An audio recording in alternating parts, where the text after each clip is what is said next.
Hey guys, my name is Elena Vasquez Campbell, and I'm just going to jump right into this.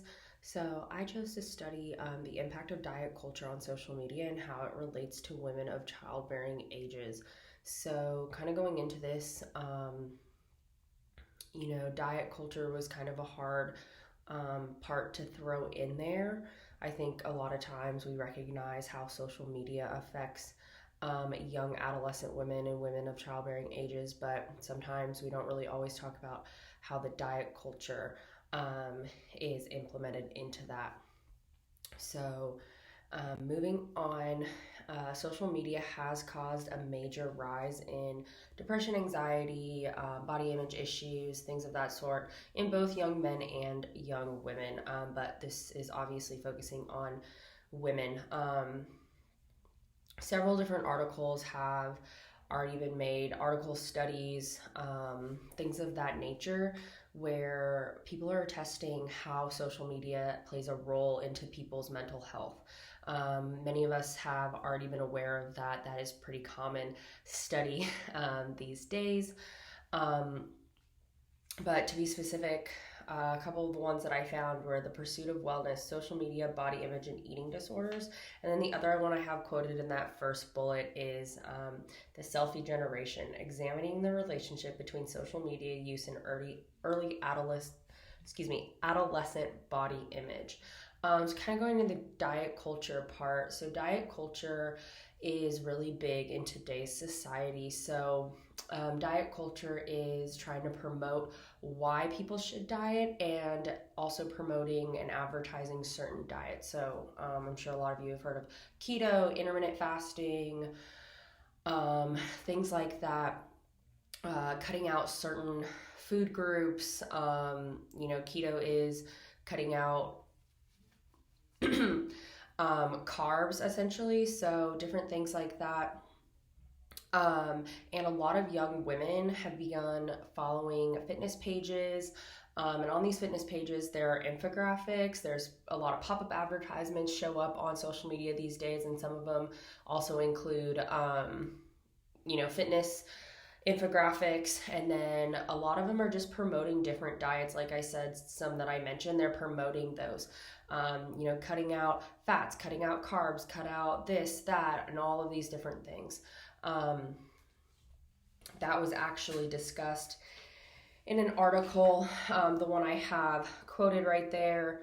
Diet culture, intuitive eating, and body dissatisfaction amongst adult women. So, a lot of women are really getting involved in all of the different fad diets and things out there to try to make themselves look skinnier. Many studies have shown that women in today's society, in today's generation, are actually less likely to have children depending on how much education they possess. So, there was an article written by Mills, as I have right there, and it's titled Why Generation X Puts Their Work Before Children. So, that kind of had a lot to do with talk about why women are no longer wanting to have children, essentially. Generation X, obviously the current generation,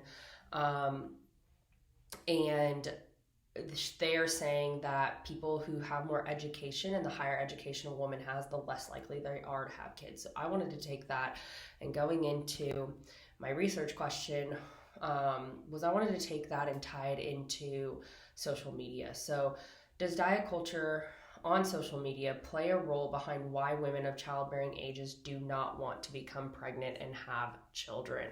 So I got my inspiration for this a couple different ways. I personally do not know if I want to have children, and I have a lot of friends who are in that same realm as me. I have two friends in specific who have struggled with disordered eating. One of them is now a registered dietitian and focuses a lot on, healthy eating and things of that sort, but not on fad diets. And both of these friends actually are very, very terrified to become pregnant because of how it might affect their body and kind of the eating, the disordered eating that they faced. They didn't want that to have an impact on their bodies. So I personally do fall under that category as well. So that's kind of how I got inspired by this. And moving forward into my hypothesis, I do believe that due to the increase of diet culture on social media, it's causing an increase of body image issues. Women are more likely to find body dissatisfaction during pregnancy. So that was actually tested actually by a couple different articles that I found, not just the one that's listed there, but some articles actually did say that women, most likely in the first trimester, when your body and all your hormones are just starting to change, that they really find dissatisfaction. There was another article about why or how celebrities post their pictures postpartum affect women who are pregnant or in postpartum. So a lot of celebrities tend to sexualize their pictures and make themselves look better.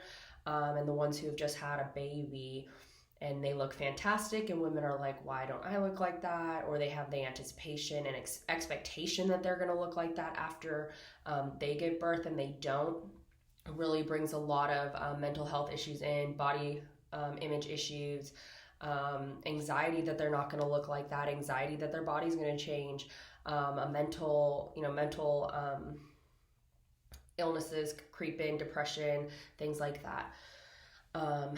There's another study that tested pretty much the same thing, but not just with celebrities, but women in general, and how often on social media, how you see and scroll and might see women who look really great in a swimsuit, and now a woman's body is changing drastically. She is gaining weight, obviously, because she is carrying a human life and growing a human life. But with that being said, sometimes your body changes permanently with all the hormones, and obviously taking on the role of being a human incubator for 9 months. So that can really mess with a woman's mental health, and therefore kind of result in body image issues. So moving forward, and how I would like to study this is I want to do a quantitative study. So I'd want to basically get a statistic from women of childbearing ages. I would like to have a larger range of the 150. I know that's not too large, but that would be ideal for me. Of 150 women who are of childbearing ages between the ages of 21 and 35. I chose those numbers because 35 is kind of when they say, not the last time you have to have a child, but that's typically when they say it's still safe, is under the age of 35. And 21, just because I understand you're an adult at 18, but 21 is a little bit more of a legal age, so that was kind of my age range. That also appeals to some women in college, some women right out of college, women who maybe right after undergrad went straight into grad school, women who might have successful jobs and have established careers going into the age range of upper 20s, early 30s. So that's why I chose that age range. I would want to conduct a survey, and I would want to test a couple different things. I would want to test how much a woman, by asking questions, how much time they spend on social media, just an average time.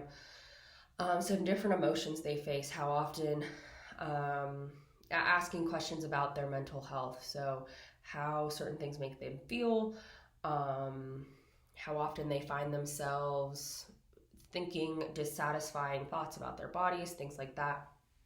How often they see pop-up ads specifically supporting diet culture. So like I said, fad diets. A lot of times there are infographics I've noticed on Facebook a lot lately of this is what you need to eat in 21 days, and this is how you need to work out in order to lose X amount of weight in 21 days. And it really doesn't work like that. And that's used to draw women and men, but used to draw women in to make themselves fit that thin ideal that diet culture has created. And then again, their desires to have children. So I will ask what their education is, how much education they have possessed, just to kind of gauge if that does play a role. Obviously not a part of the study, but I am curious because sometimes, a woman who might be a lawyer with a very successful career obviously went through a lot of schooling. So I would kind of ask a series of questions, including all of that. So in my conclusion, there are a couple limitations. It is a hard comparison to compare children to diet culture, or the want for children to diet culture. Some women may perceive this survey in the wrong way. Maybe women who suffered an eating disorder or disordered eating in the past, or anxiety, depression, all of those things could be triggered by something like this, and maybe offended because maybe they do want children. There are times where women who suffer from severe eating disorders for so long have ruined their ability to have children at all. That could be a trigger point for some people. So those are some things that have to take into consideration. A lot more research would have to be conducted in order for me to truly compare it to diet culture. I think that comparing a woman's possible desire or lack of desire for children and to be pregnant compares to social media usage and things like that, but whether or not it's compared specifically to diet culture is a very out there question. And there were only a few articles actually studying how diet culture compares to it in social media. There's far more done on actual social media leaning to body image issues and things of that sort. But thank you for listening. I hope you all have a great weekend, and I enjoyed having class with all of you.